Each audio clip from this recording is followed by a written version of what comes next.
Good morning, everyone. Welcome to the Center for Mindful Living for today's meditation practice. My name is Marina, and you can see I'm meditation guide today. And just want to offer everyone a very warm welcome for showing up, sharing your practice, and being here today.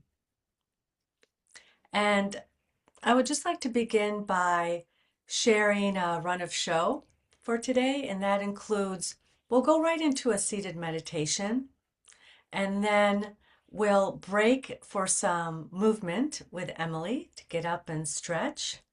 And then I'll provide a short Dharma talk on some elements of the Lotus Sutra, an introduction of sorts. And then we'll have time for some reflection and sharing on what's alive for us in this moment, how our practice is influencing our lives on and off the cushion, and and then some time for announcements. So that's the run of show. And once again, warm welcome. Really pleased to see all of you attending today. So let's just take a few moments to settle in and settle down for a meditation practice that means finding a comfortable position, finding a comfortable seat for meditation. I'll be offering some light guidance. And I practice in the Zen tradition, so I'm going to be offering some guidance from my own practice. Um, and that often begins with really finding a posture for meditation, one that's upright and stable, one that you can really lean into and find some stillness as well. So beginning with a few moments just to tune in to your posture today. And if you're seated, what does it feel like to be seated in your chair or on a cushion? Really feeling into your sits bones, feeling grounded, supported by the earth, and making a connection between the earth elements of your body to the earth grounding you, supporting you in this posture.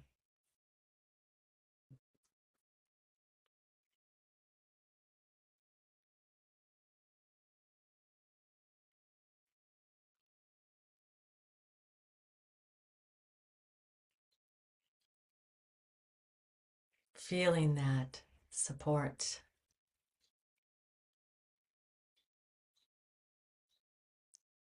And noticing your spine,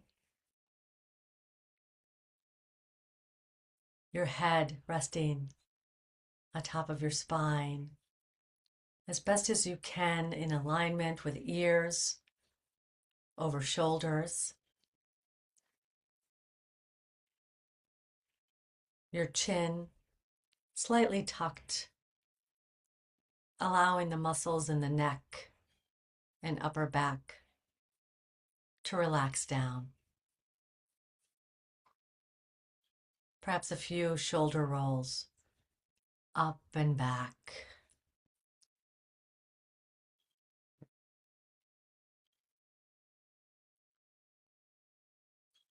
Hands resting in your lap, palm over palm. Thumbs slightly touching. Softening your eyes.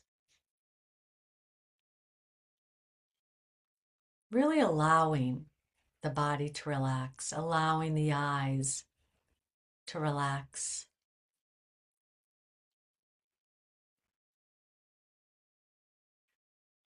as you find a stable, upright posture, really balanced between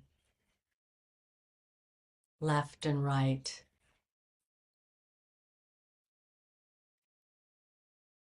forward and backward.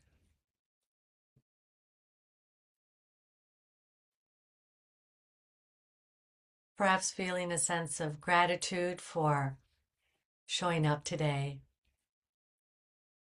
making the time for practice.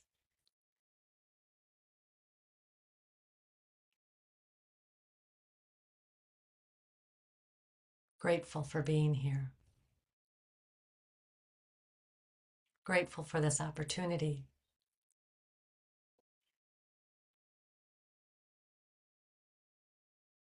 Grateful for this gathering.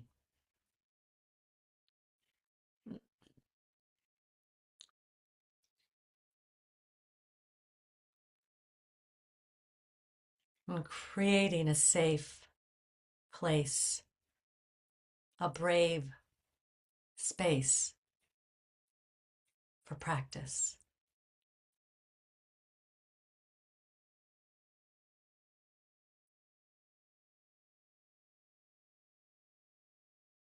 Inviting you to bring your awareness inside.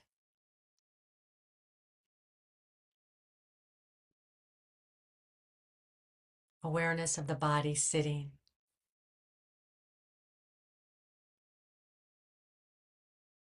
The body breathing.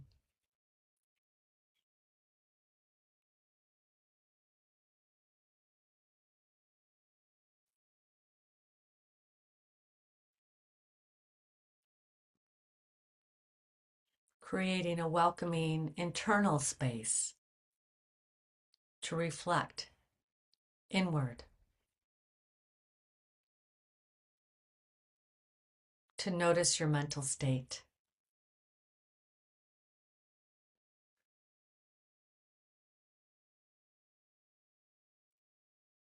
to be curious about your mind,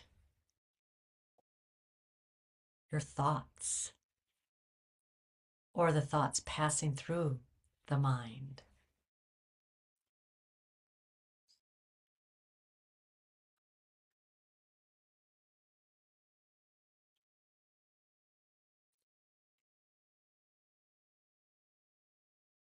Creating a more open space and curiosity for feelings, for emotions,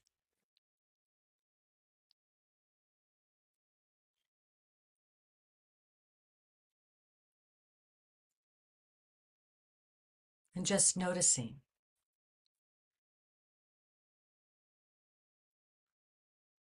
In mindfulness meditation, we practice not clinging,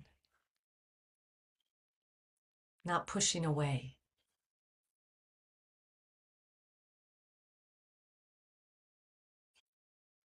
letting be.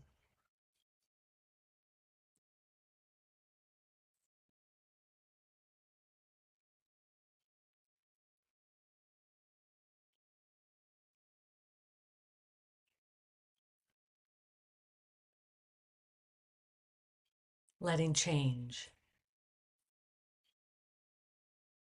impermanence.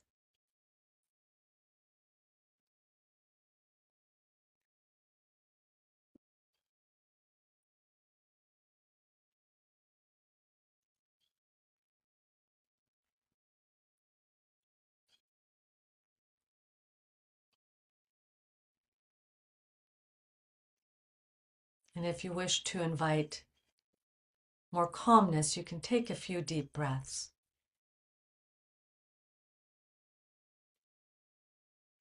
Calming the mind, body, really focusing on the out breath, a long exhale.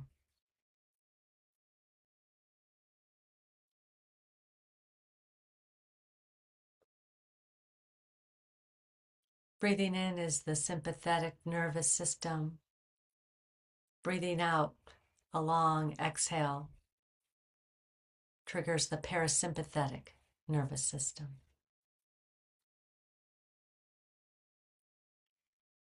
allowing the body mind to relax.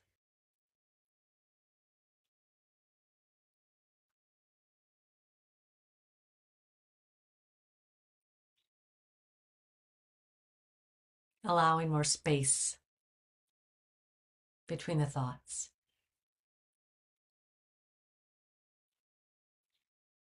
Just notice this.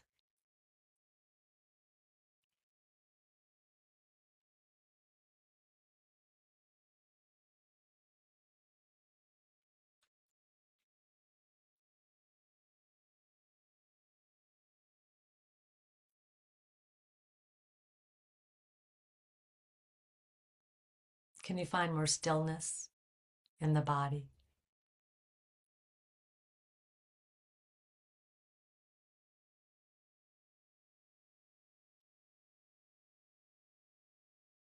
You can be guided by the simple instruction of bringing your awareness in and down.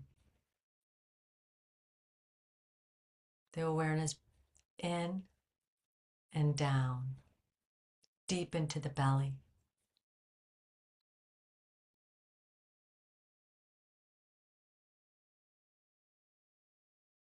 Noticing the body breathing there, calmly, smoothly.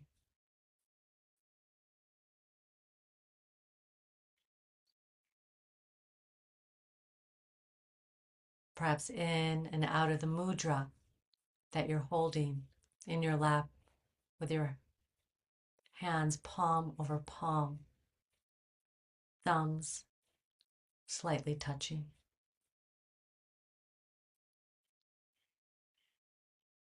The cosmic mudra. Receiving the breath. Exhaling the breath.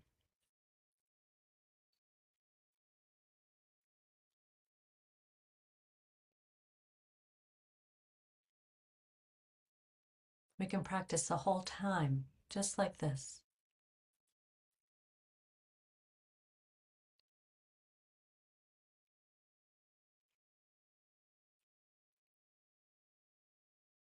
Nothing else to do.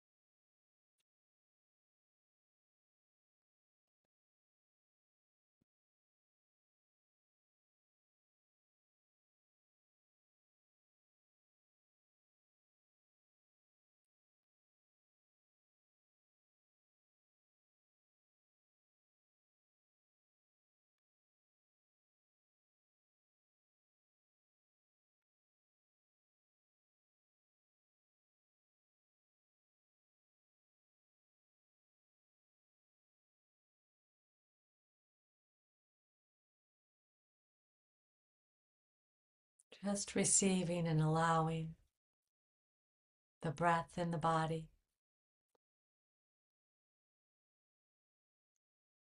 the thoughts coursing through the mind,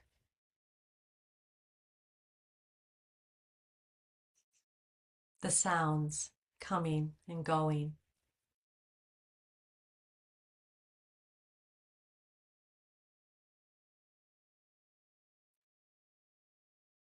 Along with all other sensations, feelings.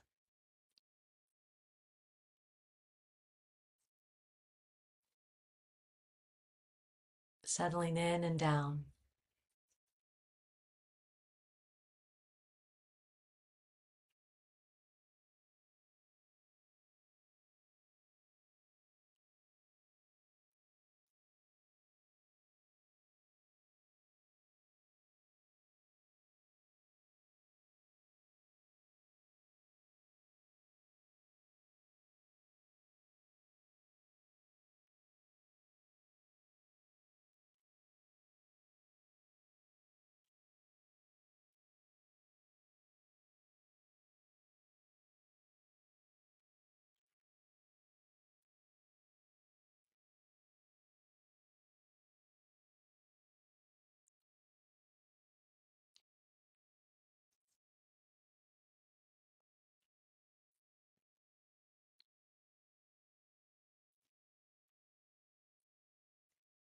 In the Zen practice, we call this Zazen, sitting meditation.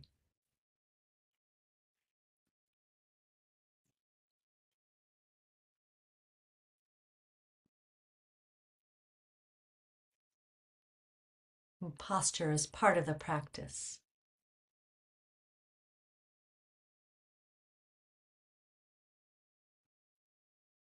Being embodied, strong back, soft front.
And if you wish, you can join me in a visualization, bringing to mind the iconic photo of the Earth from space.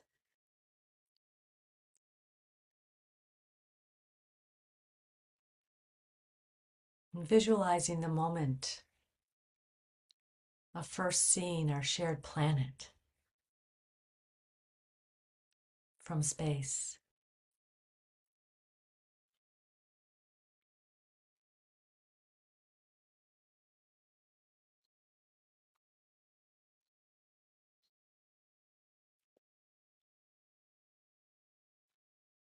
A remarkable view.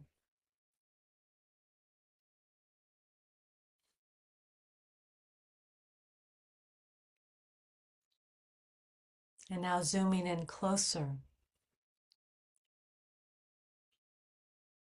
in your mind's eye, finding a place in nature,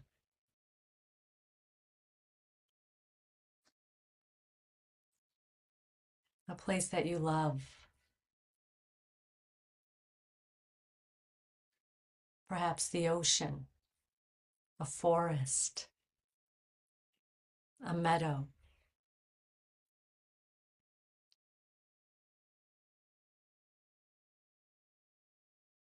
And opening all of your sense doors to this earth sanctuary.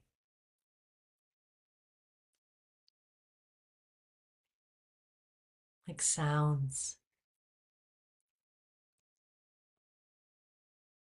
of water,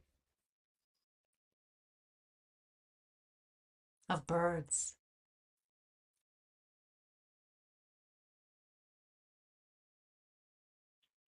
of the wind through the trees.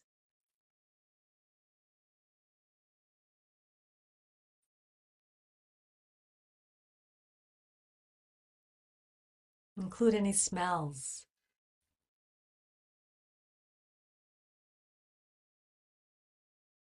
the soil, the salty air,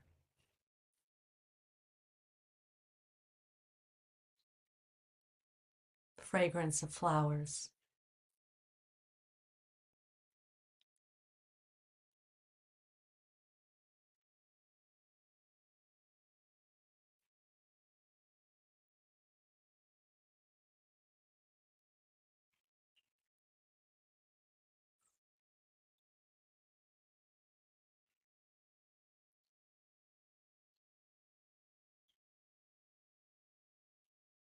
And bringing in other beings to this place.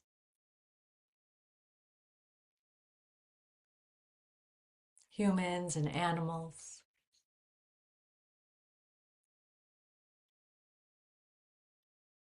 Interbeing with all.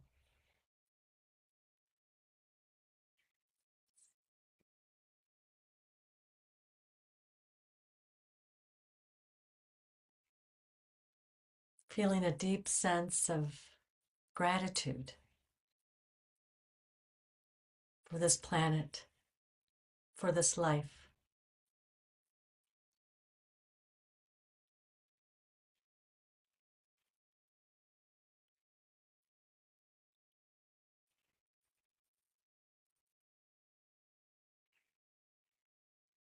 Staying present with an open heart.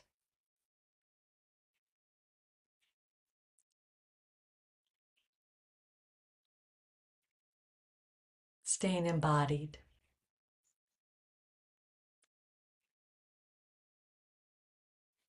With all the myriad things. All the joys and sorrows.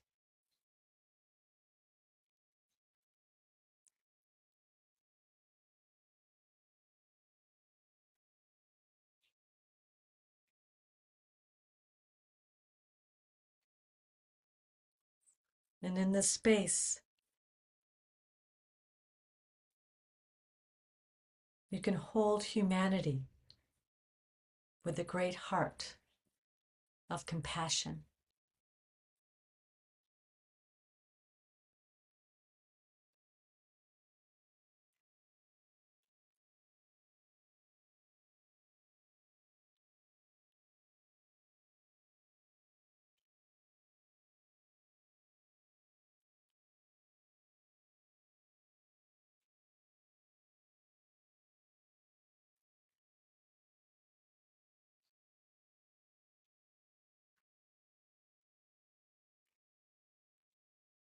And reflect on what it's like to be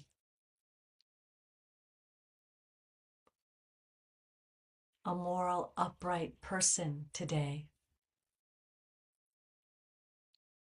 in this world.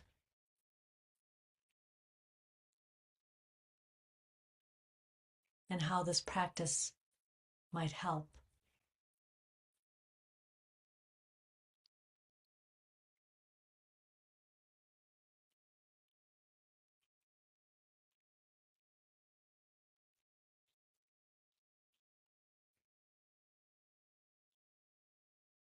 Staying present with an open heart.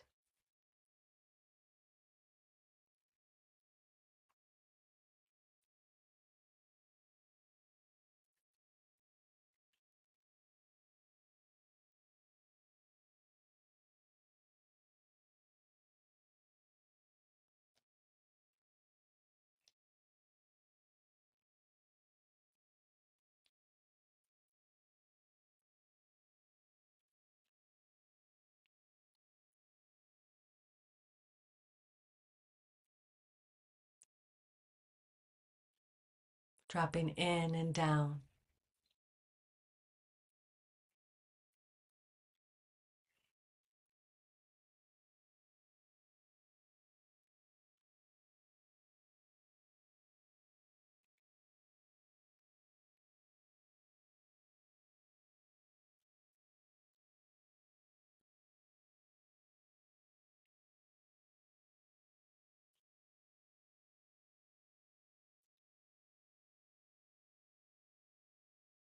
letting be, letting go.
In these closing moments of our practice, I'd like to offer a dedication of merit.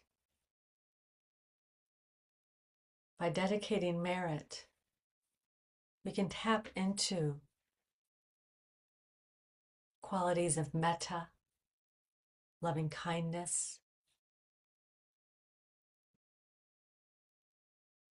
By expressing our gratitude for the opportunity to practice and share the benefits of this practice with others. Reminding us that we practice not only for ourselves, but for the benefit of all beings in our lives and for all beings in the world. Sharing these phrases, grounded in loving kindness. May all beings live their lives with an awakened heart.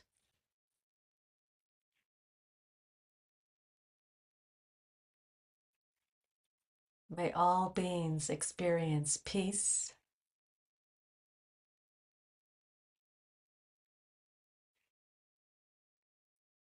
and may we give to the world generously and receive from the world gratefully.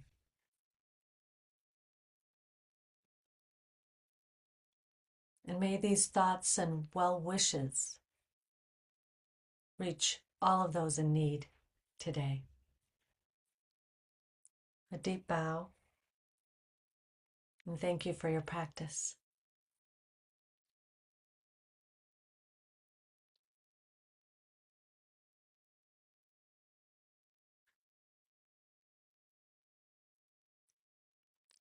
Okay, now we can go to this short talk that I prepared.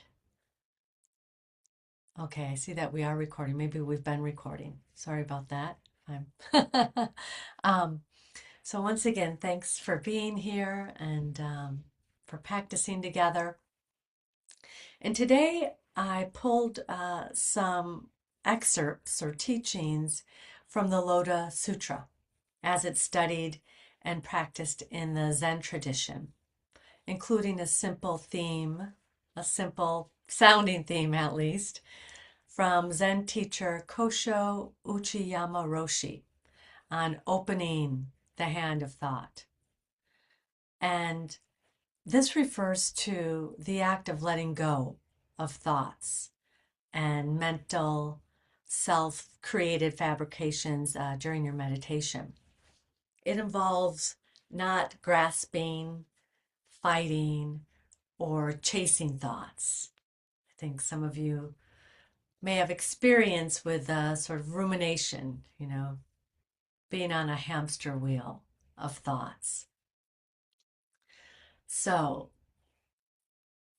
opening the hand of thought recognizes this and then gives you an opportunity to allow those thoughts to pass while remaining in your posture. And as we practiced today with upright posture and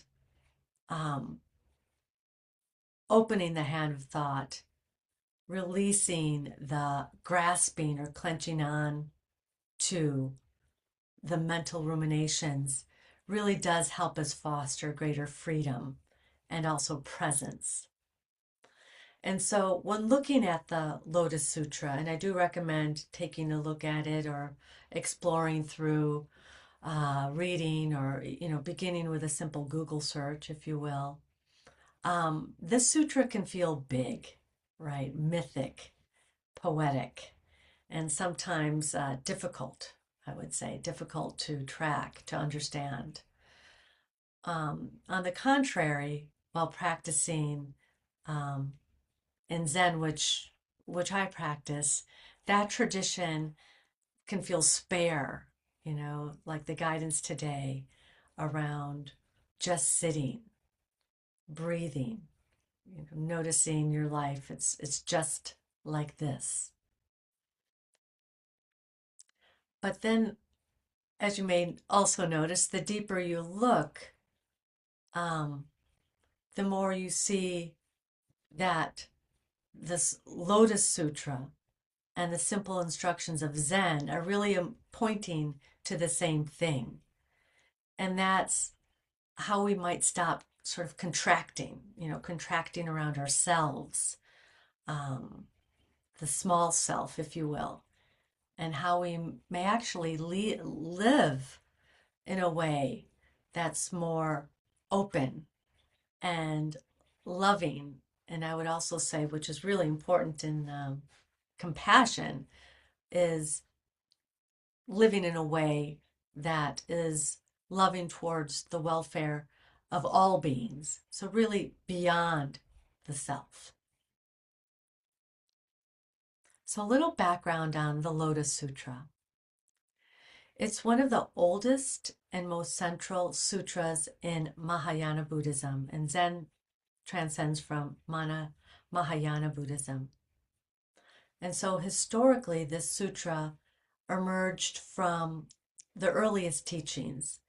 And so if you do read it, it might have sort of a difference in tone that you might not be used to, one that's more expansive and bold, more universal. But one thing I want to pull out, because in the sutra it says again and again that people who perform small acts of devotion, and by devotion this means it can be like simple, ordinary gestures of kindness, that you're already fulfilling the Buddha way, right? So that line may sound to some as like exaggerated or naive, but I think it's pointing to something essential, especially when the world feels distressed and we wonder whether our practice really matters or if small gestures really matter. And going back to this sutra, the core teaching is that yes, these small gestures really matter. It's about what you do, right? And who you're being while you do it. So a teacher that I'm drawing from on the Lotus Sutra puts it this way. She says the Lotus Sutra invites us to think beyond incremental improvements. It suggests that small actions matter And the key is the state of our mind and heart while we're performing these small actions.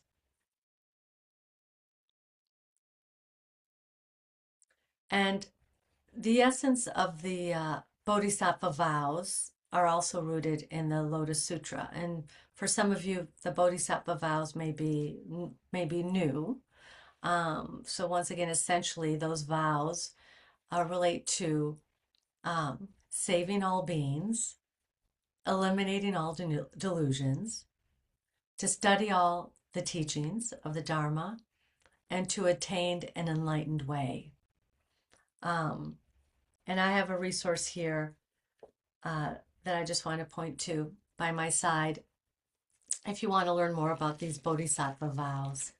And it's called Being Upright, Zen Meditation, and the Bodhisattva Precepts or Vows. And it is by Reb Anderson. And I can put this in the chat later. So there are 4 Bodhisattva vows.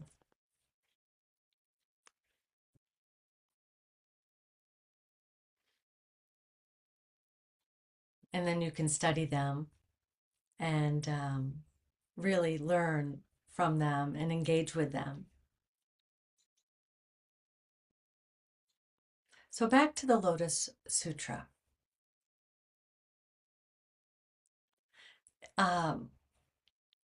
It also talks about beings caught in the cycle of suffering, right? Greed, hatred, and delusion, chasing desires, repeating patterns, not seeing clearly.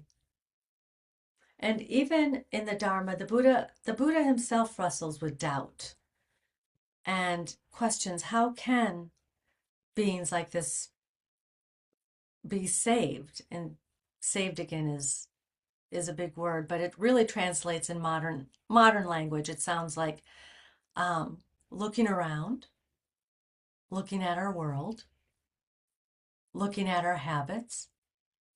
How could things change? How could things possibly turn towards something more wholesome? And so if you've ever felt discouraged about your own mind, thinking, thoughts, or the wider world, what's happening around you in the world, you're not outside of the Lotus Sutra. You're right inside of it. And in some forms of Buddhist practice, the emphasis is on individual liberation, right? Practicing for your own enlightenment, training the mind, stop causing harm, uprooting your delusions. And this really matters. It's real, right? It changes lives. In the Mahayana tradition, that's not the whole story. And the Lotus Sutra also points to this and makes it quite explicit. That and these Bodhisattva vows, these precepts. And it focuses on how these vows really seek to enable all beings to awaken without distinction, that we all have this Buddha nature within us if we just get out of the way.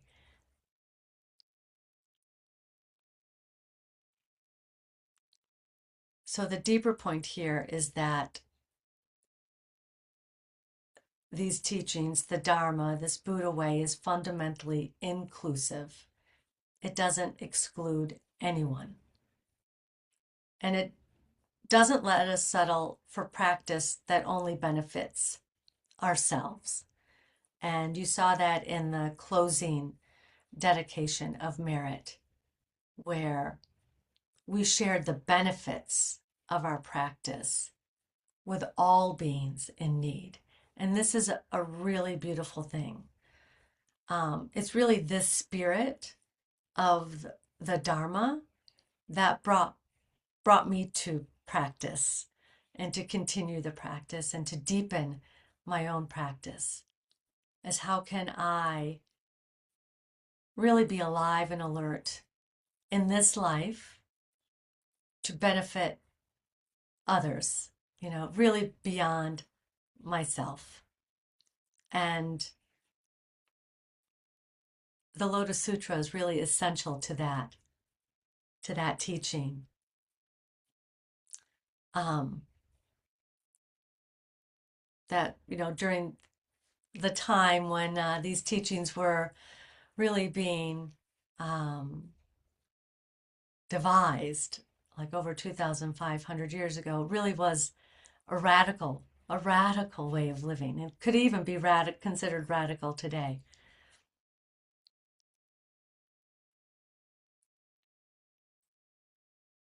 So it's worth repeating that even very small acts, an offering, a bow, a smile,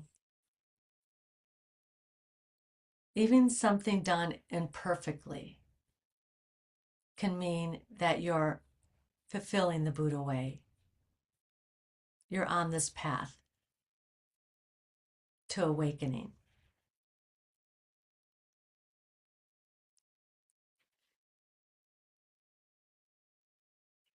And awakening, by awakening, I mean really moving toward truth, what's true for you, toward compassion, toward what we most deeply trust. And in my own practice in Zen, sometimes this can feel like a long performance review. Am I improving? Am I calm yet? Am I less reactive? Am I more equanimous? Am I doing it right? And the Lotus Sutra, I would say, interrupts this type of ruminating with something like not underestimating the power of a single moment of turning towards what's wholesome, what's compassionate, what's kind. A single moment of sincerity, a single moment of care. And this moment might be small in outward appearance, but it's not small in meaning. And this brings me to the Zen master Uchiyama Roshi. And he says practice is like opening the hand of thought.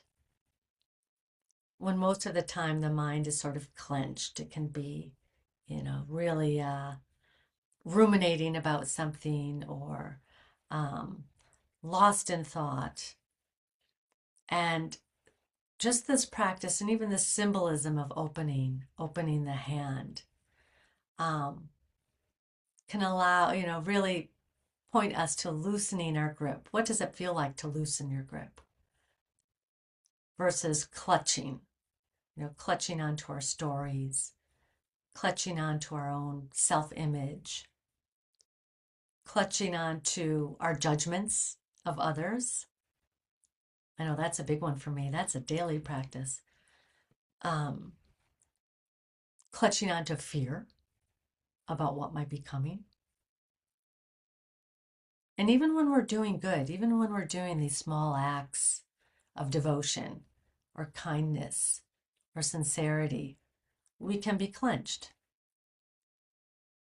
around being right, being effective, being recognized, being safe. So this open hand is not to stop thinking. It's stop to being owned by your thought. The constriction of a judgment. And so we do practice, in our zazen, our seated meditation, with the mind and cultivating more positive mental states, or just even noticing, beginning with even noticing the mind, noticing the thoughts, the kinds of thoughts, and really stepping back and allowing that awareness to come forward, where we can recognize thoughts as thoughts, that we are not our thoughts. We don't have to turn them into a self. We can allow our thoughts to come and go. Once again, this is also a fairly radical practice if you want to think of it that way. And then also when our hands become open, just feeling that openness of your hands. It even allows like the energy body, the energy to flow more freely, I think, in the body. So when we open the hands, something else can become possible.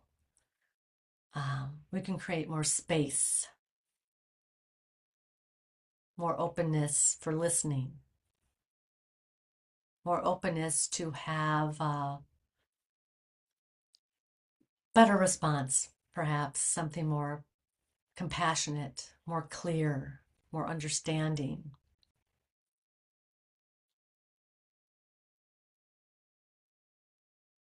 More release. And in this release, we know that we're no longer practicing for our own ego, right? Our self-improvement. My teacher, Roshi Joan Halifax, often says that meditation, it's not a self-improvement program. It's really being awake, in this moment, and practicing to become more available to life, more available to all beings, more available to the welfare of all beings, stepping outside of ourselves into the greater world with our compassion and our small acts of kindness. There's also a concept that I want to talk about shortly. It's called silent illumination. And there's a Zen master, Hong Shi, and his teaching on silent illumination can also be helpful to think about as a steady presence. And I'm going to once refer back to the meditation guidance. Where you can practice this type of silent illumination, allowing for that stillness, right, to come in. The silence, the quiet, the mind that is awake, aware, not scattered. And it also teaches us that rooting our attention in the body, that in and down, diminishes this grip of thought. Rooting that attention, bringing the attention in and down into this more deeper, spacious awareness. And then you can see your mind even becoming more spacious and aware, diminishing that grip of thought. And it connects naturally with another major teaching from the Lotus Sutra. Once again, that we can all wake up. We all have this nature, this Buddha nature inside of us. And so the call to action, if you will, I believe is call to action, invitation is putting it more gently, is not to sleepwalk through your life. Not allowing or letting distraction to become your refuge.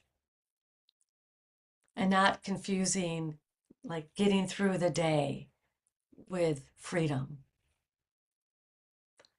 But to be more present in the moment, to wake up to this moment without forcing.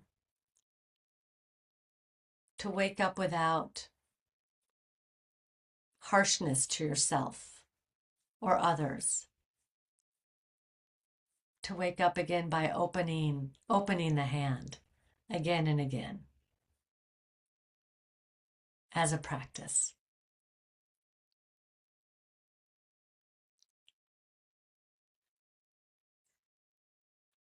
So let me close very simply, sort of wrapping up this short talk on the Lotus Sutra.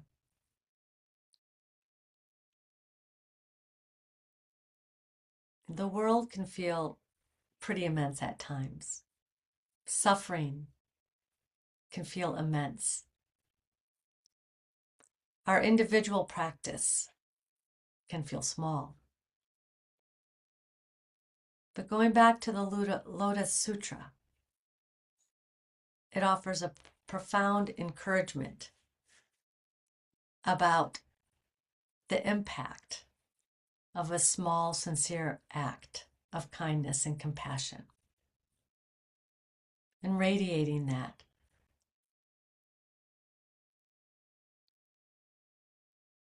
And Uchiyama gives us a method, the open hand of a thought.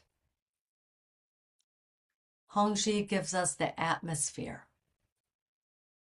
to practice silent illumination, awake and steady. And the Lotus Sutra gives us, this vow. No one left out. No one above, no one below. So as you move forward in your week, as you sit, as you practice, you can begin by noticing where your own mind clenches or ruminates, and gently open the hand and carry one small act of kindness or compassion into your day-to-day life.